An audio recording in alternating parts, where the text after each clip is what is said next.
এটা ঐশ্বরিক। এটা আত্মার দরজা খোলার লক্ষণ। নীল, সোনালি এবং সাদা আলো। এটা কি? এটা কি কল্পনা নাকি হাজার হাজার বছর ধরে লুকানো রহস্য? পরমহংস যোগানন্দ যখন প্রথমবার চোখ বন্ধ করলেন, তখন তিনি বললেন, আমার সামনে একটি নীল গোলক ভেসে উঠছে, যেন মহাবিশ্ব আমার দৃষ্টিতে মিশে গেছে। তুমি কি এরকম কিছু দেখেছ? ধ্যান কেবল একটি প্রক্রিয়া নয়।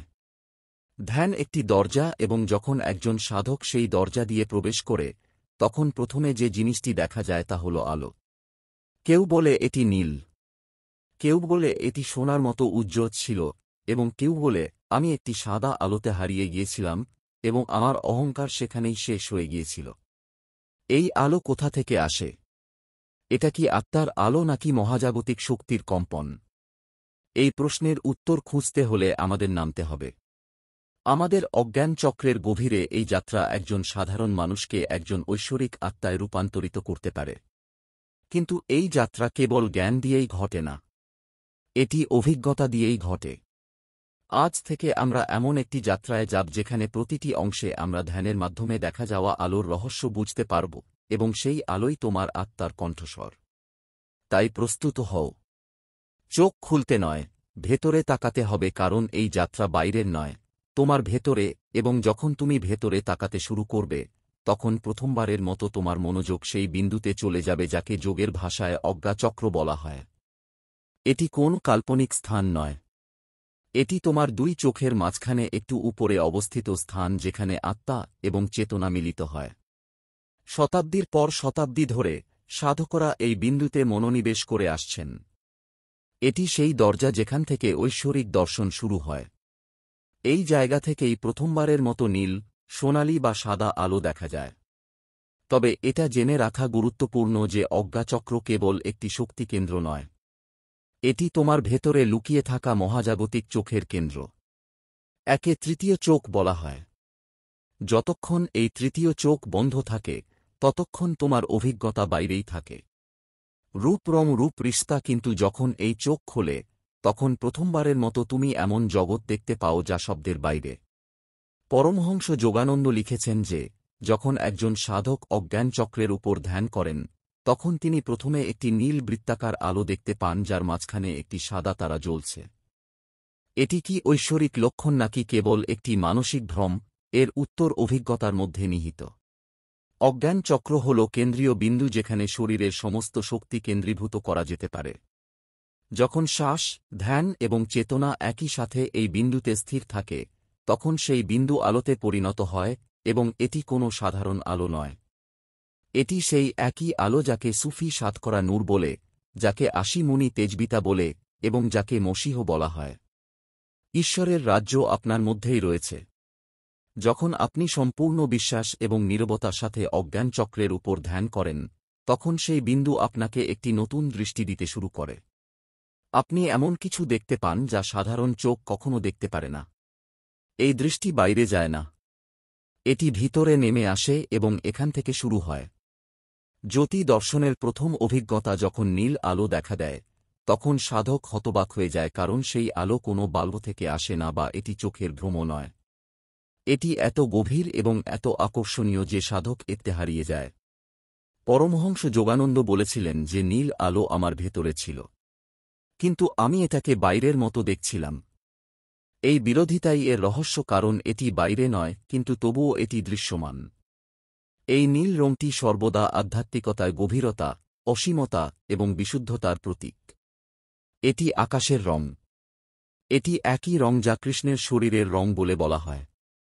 এটি সেই রং যা যা বলে। এখন সাধক বাইরের জগতের ঊর্ধ্বে উঠে এসেছে। ধ্যান যত গভীর হয়, সেই নীল আলো স্থিতিশীল হতে শুরু করে। কখনো কখনো এটি গোলাকার আকারে পরিবর্তিত হয়, কখনো কখনো এটি আপনার চারপাশে একটি আভা হিসাবে ছড়িয়ে পড়ে। এটি কেবল দৃশ্যমান বস্তু নয়, এটি অভিজ্ঞতার একটি অবস্থা। সাধক এই অবস্থায় প্রবেশ করার সাথে সাথেই তার মন শান্ত হয়ে যায়। চিন্তাভাবনা থেমে যায়, শব্দ অদৃশ্য হয়ে যায়, এবং কেবল আত্ম থেকে যায়। কেবল একটি জিনিস আছে, আমি, কিন্তু এই আমি অহংকার নয়।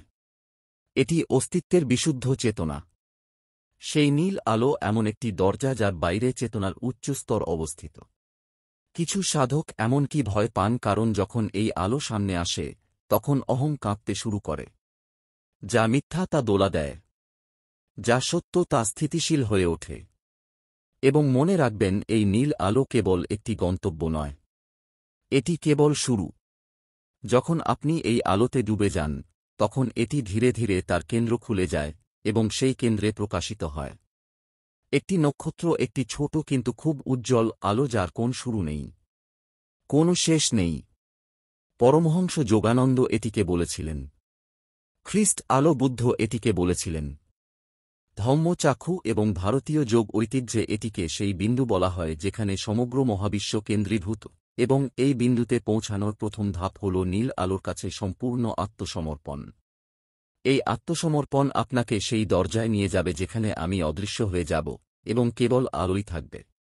এখান থেকে আমরা সেই পর্যায়ে প্রবেশ করব যেখানে সেই সাদা তারা এবং সোনালী আভাটির রহস্য প্রকাশিত হবে, যা অজ্ঞান চক্রে দেখা যায়। যখন সেই নীল আলো আপনাকে সম্পূর্ণরূপে ঢেকে ফেলে, তখন আপনার মন কেবল অদৃশ্য হয়ে যায় এবং যা থাকে তা হল একটি নিরবচ্ছিন্ন নীরবতা। কিন্তু সেই নীরবতার মধ্যে হঠাৎ অন্য কিছু দেখা দেয়। ঠিক মাঝখানে সাদা রঙের একটি ছোট তারা জ্বলজ্বল করছে, যেন একটি ঐশ্বরিক চোখ আপনাকে দেখছে। পরমহংস যোগানন্দ এটিকে ঐশ্বরিক নক্ষত্রের দরজা বলেছিলেন। এটি কোনো সাধারণ আলো নয়, এটি চেতনার কেন্দ্রবিন্দু। সেই সাদা তারা আপনাকে আকর্ষণ করে, যেন ভেতর থেকে একটি স্মৃতি জেগে উঠছে যে আপনি এই দিক থেকে এসেছেন এবং আপনাকে এখানে ফিরে আসতে হবে। এটি সেই একই বিন্দু যা বেদে উল্লেখ করা হয়েছে, সত্যম জ্ঞানম অনন্তম ব্রহ্ম, যে অসীম মায়া আপনার মধ্যে রয়েছে এবং যার আভাস আপনি এই সাদা তারাতে পান। কিন্তু শুধু তাই নয়, তোমার চেতনা এই নক্ষত্রের কাছে পৌঁছানোর সাথে সাথেই চারদিকে একটি সোনালী আভা ছড়িয়ে পড়ে, যেন সূর্যের জন্ম হচ্ছে। তোমার ভেতরে সেই সোনালী আভা হল বিশুদ্ধ প্রেমের শক্তি। এটা বলে যে এখন সাধক শুধু দেখছেন না, বরং সেই আলোর সাথে এক হয়ে যাচ্ছেন। সেই সোনালী আভা কোনো রং নয়, এটা হল চেতনার উত্তাপ। এটা হল সেই উত্তাপ যা তোমার পুরনো সীমাবদ্ধতাগুলোকে পোড়াতে শুরু করেছে। এটাকেই সাধক জ্যোতি দর্শন বলে। আর এই দর্শন তখনই ঘটে যখন সাধক অজ্ঞান চক্রের উপর ধ্যান, ভক্তি এবং নীরবতার সাথে সম্পূর্ণরূপে আত্মসমর্পণ করে। এই নক্ষত্র এবং সোনালী আভা ভিন্ন দৃশ্য নয়, এরা একই চেতনার তিনটি রূপ। নীল বিস্তৃতি, সাদা বিন্দু এবং সোনালী শক্তি, ঠিক যেমন ব্রহ্মা, বিষ্ণু, মহেশ তিনটি কিন্তু একটি সত্যজ, এবং তমস তিনটি গুণ কিন্তু একটি প্রকৃতি, ঠিক তেমনি এই আলো তিনটি রূপে আবির্ভূত হয় এবং তোমার ভেতরে লুকিয়ে থাকা ঈশ্বরের আভাস দেয়। কিন্তু এই দৃষ্টি তখনই স্থিতিশীল হয় যখন সাধকের মনও স্থিতিশীল হয়ে ওঠে, এবং এই স্থিতিশীলতা ধ্যান থেকে আসে না, এটি সম্পূর্ণ আত্মসমর্পণ থেকে আসে, যেখানে আমি দেখছি অনুভূতিও ঝরে পড়ে এবং কেবল দেখাই থেকে যায়। এটি সেই অবস্থা যেখানে সাধক প্রথমবারের মতো তার আত্মার সাথে দেখা করেন। এখন আমরা সেই আধ্যাত্মিক অভিজ্ঞতায় আরও প্রবেশ করব যেখানে সাধক প্রথমবারের মতো ঈশ্বরের জীবনী কম্পন অনুভব করতে শুরু করেন। শব্দ তরঙ্গ এবং ঐশ্বরিক কম্পনের আকারে সেই সূক্ষ্ম অভিজ্ঞতায় যেখানে সাধক কেবল আলোই নয়, এখন শব্দ এবং শক্তির জীবন্ত কম্পনও অনুভব করেন। যখন আলো ভিতরে স্থিতিশীল হয়ে ওঠে, তাই চেতনা আরও গভীরে নেমে আসে। এখন এটি কেবল দেখা নয়, এখন শ্রবণ শুরু হয়। একটি ঐশ্বরিক শব্দ যা কান দ্বারা শোনা যায় না বা কোনো বাহ্যিক যন্ত্র দ্বারা ধারণ করা যায় না। এই শব্দ ভিতরে অনুরণিত হয় গুহায় জলের ফোঁটার মতো, দূরে কোথাও মন্দিরের ঘণ্টা বাজানোর মতো, অথবা অন্য কোনো জগৎ থেকে বাজানো মিষ্টি বাঁশির মতো। পরমহংস যোগানন্দ এটিকে মহাজাগতিক শব্দ, ব্রহ্মের শব্দ বলেছিলেন। এটি সেই একই শব্দ যা যোগীরা ওমের মূল রূপে জেনেছিলেন। এটি কোনো উচ্চারণ নয়, এটি অস্তিত্বের স্পন্দিত ছন্দ। এটি সেই কম্পন যা সমগ্র সৃষ্টিকে ব্যক্ত করে এবং যা ধীরে ধীরে অজ্ঞান চক্রের ধ্যান করার সময় প্রদর্শিত হতে শুরু করে। এই শব্দ কোনো এক স্বরে নয়, এটি পরিবর্তিত হয়, কখনো বাজনার মতো, কখনো ঘণ্টাধ্বনির মতো, কখনো ঝড়ের প্রতিধ্বনির মতো, কখনো শান্তির নীরব তরঙ্গের মতো। এটি নির্ভর করে সাধক কোন স্তরে পৌঁছেছেন তার উপর।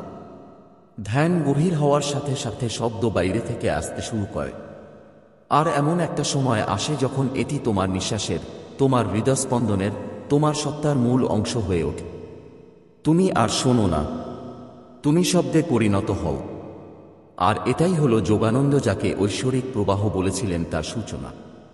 এটা বিদ্যুৎ নয়, এটা চেতনার শক্তি যা মেরুদণ্ড থেকে উঠে আসে এবং অজ্ঞান চক্রে স্পন্দন হিসেবে অনুভূত হয়।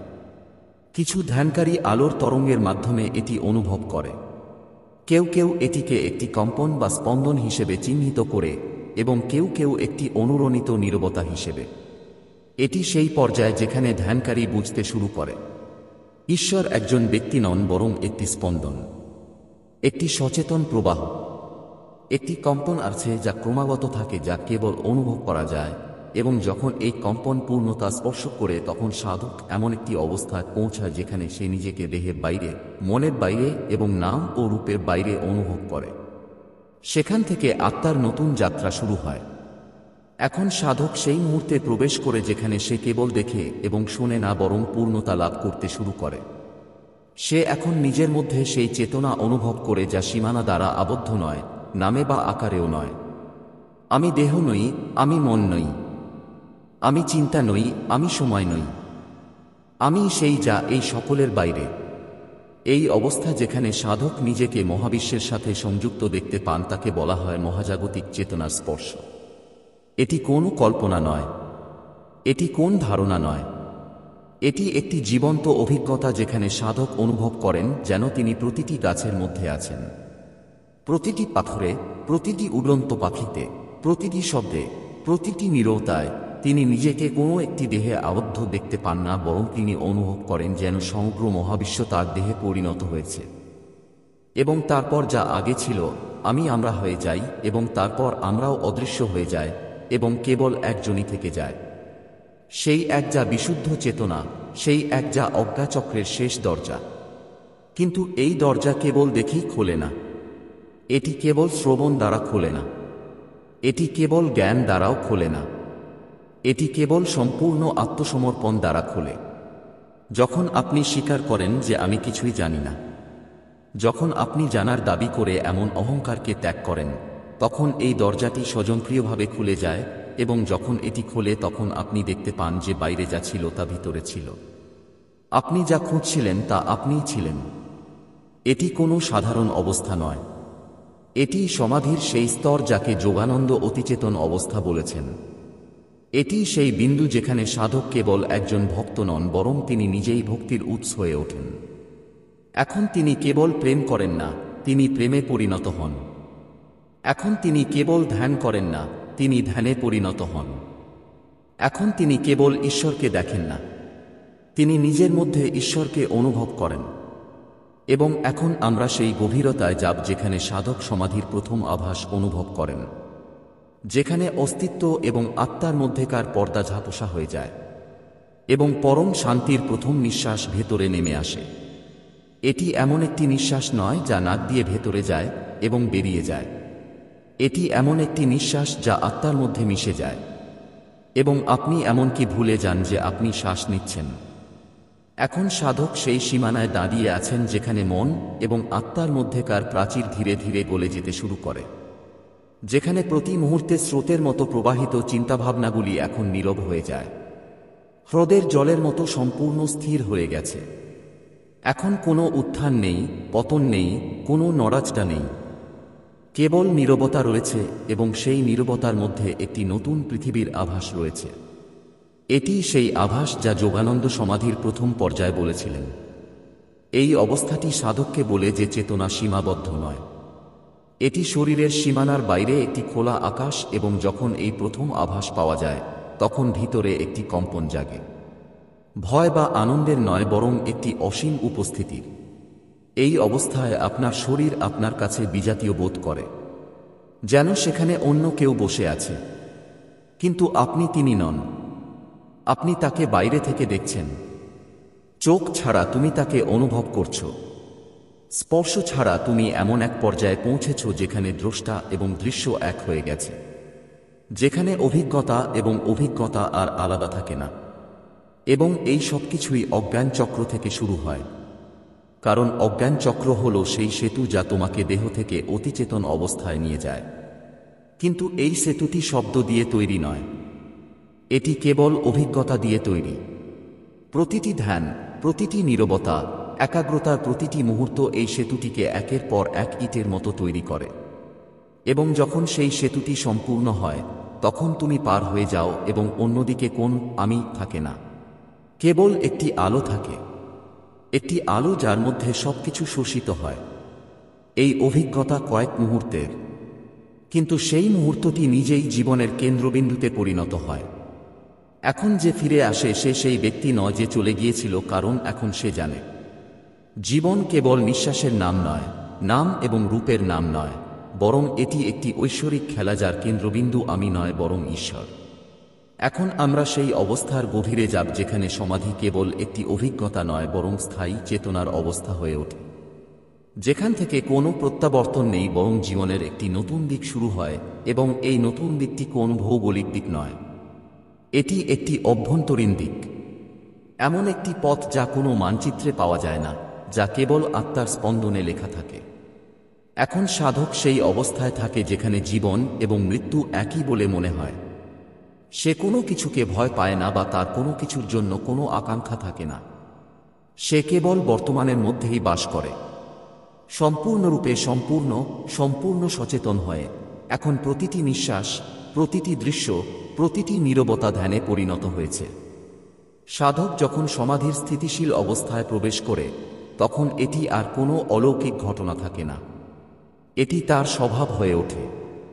ঠিক যেমন ফুল ফোটানো কোনো প্রচেষ্টা নয়, সময় এলে এটি কেবল প্রাকৃতিকভাবে প্রস্ফুটিত হয়।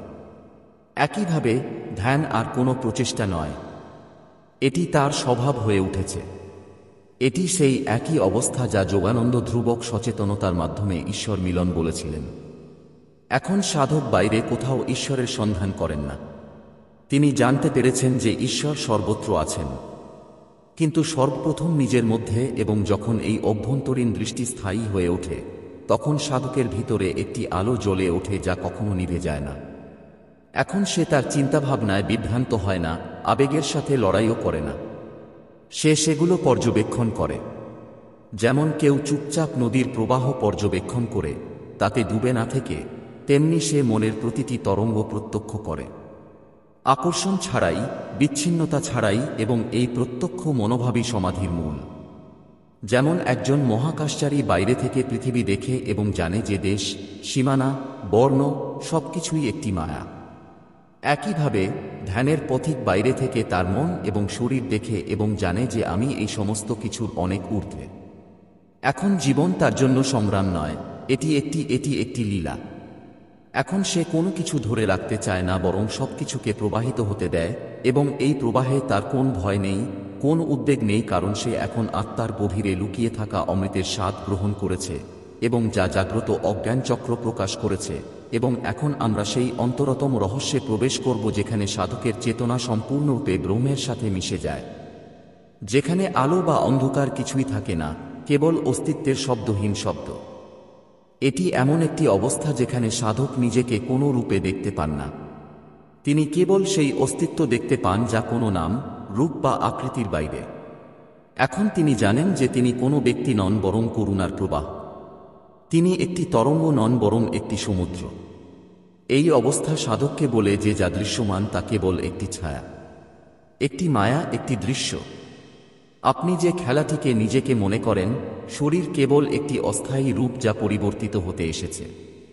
আপনি যাকে একটি চিন্তা বলে মনে করেন তাও কেবল একটি তরঙ্গ যা কিছুক্ষণ পরে অদৃশ্য হয়ে যায়। এটি সেই মুহূর্ত যখন সাধক বুঝতে পারে যে সে কখনো জন্মগ্রহণ করেনি এবং কখনো মারা যাবে না। তিনি সর্বদা ছিলেন, আছেন এবং সর্বদা থাকবেন। এই অভিজ্ঞতা অতুলনীয়। যে শান্তি আগে কেবল শব্দের মধ্যেই ছিল, এখন তা অস্তিত্বের অভিজ্ঞতায় পরিণত হয়।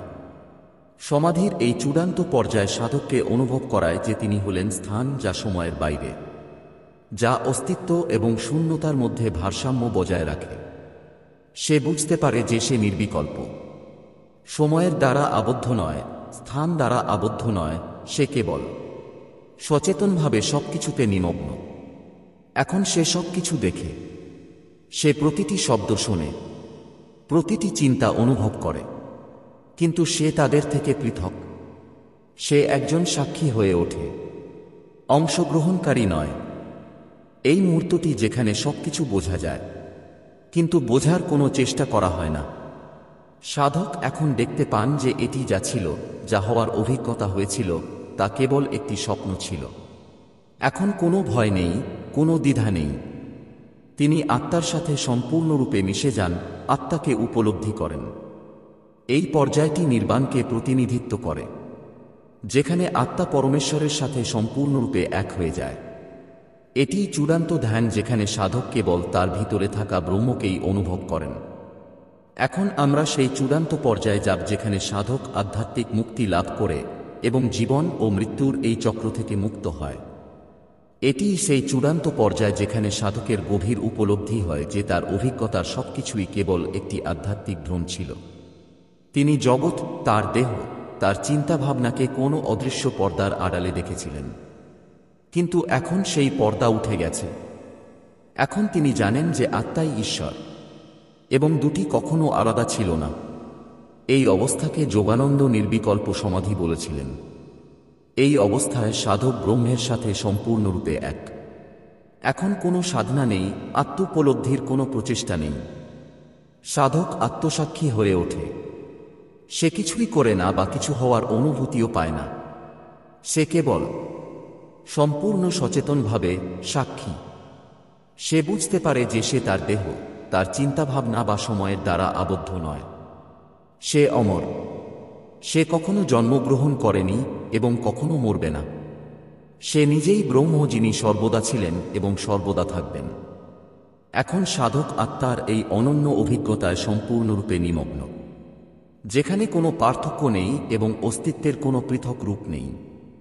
সবকিছু একই, সবকিছুই এক, এবং সে কেবল একটি বিশাল ঐক্য অনুভব করে। এই মুহূর্তটি সাধক বুঝতে পারে যে জীবন এবং মৃত্যু কেবল একটি খেলা, একটি লীলা। সে এখন নিজেকে ঈশ্বরের স্বরূপ বলে বুঝতে পারে, কারণ সে জেনে গেছে যে প্রতিটি জীবের ভেতরে একই আত্মা বাস করে। এখন সে কোনো মায়া নেই। তার ভেতরের আধ্যাত্মিক আলো কোনো বাধা ছাড়াই চলে। সে এখন নিরাকার মায়া অনুভব করে, যা কেবল তার চোখের সামনেই নয়, বরং প্রতিটি কোষে ধারণ করে। এই চূড়ান্ত অবস্থায় সাধক ব্রহ্ম এবং তার শরীরের মধ্যে কোনো পার্থক্য খুঁজে পায় না। সে জানে যে এই দেহ কেবল অস্তিত্বের একটি রূপ এবং আত্মাই প্রকৃত অস্তিত্ব। এই অবস্থায় সে সম্পূর্ণ ব্রহ্ম জ্ঞান অনুভব করে, এবং এই অভিজ্ঞতা কেবল একজন ব্যক্তির নয়, বরং সমগ্র বিশ্বের অভিজ্ঞতায় পরিণত হয়। এখন এটি জীবনের শেষ মুহূর্তগুলির অভিজ্ঞতা, যেখানে মুক্তির পথ সম্পূর্ণ স্পষ্ট।